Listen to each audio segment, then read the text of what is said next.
সন্তানের জন্য সবচেয়ে দামি এবং গুরুত্বপূর্ণ উপহার দিতে চান তাহলে তার বাবা এবং মায়ের মধ্যে ভালো সম্পর্ক উপহার দিন। একজন সন্তানের জন্য সবচেয়ে দামি উপহার হলো তার বাবা মায়ের মধ্যে ভালো সম্পর্ক।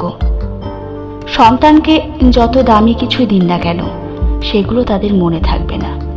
সারা জীবন তাদের মেমোরিতে একটা বিষয় থাকে, সেটা হলো তার বাবার সাথে তার মায়ের সম্পর্ক কেমন ছিল। সেখান থেকে সন্তানের আসল শিক্ষা। আমাদের সমাজে সবচেয়ে অবহেলিত বিষয় হলো দাম্পত্য সম্পর্কের মধ্যে ভালোবাসার উপস্থিতি। আমরা সন্তানের জন্য জীবন উৎসর্গ করে ফেলি।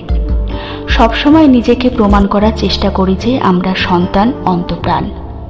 বিশ্বাস করুন, সন্তান সেটা যত না চাই তার চেয়ে বেশি চাই বাবা মাকে সুখী দেখতে। একটা সম্পর্ককে মজবুত করতে কমপক্ষে 3টি বিষয় ভীষণ জরুরি: friendship and understanding, 2 passion, 3 commitment. যে সম্পর্কে উপরের দুটো থাকে না, অর্থাৎ শুধু কমিটমেন্টের জন্য দুটো সম্পর্ক টিকে থাকে, সেই সম্পর্ককে বলে এমটি লাভ। আমাদের বেশিরভাগ দাম্পত্যই একসঙ্গে পথ চলতে চলতে ভালোবাসা শূন্য হয়ে পড়ে।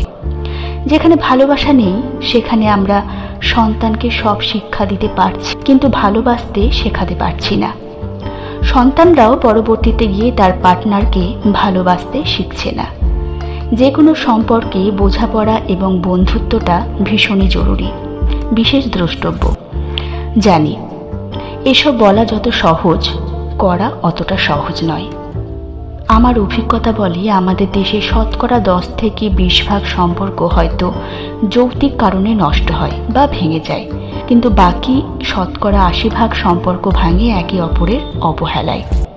তাই উপেক্ষা বা অবহেলা বন্ধ করাটা খুব জরুরি।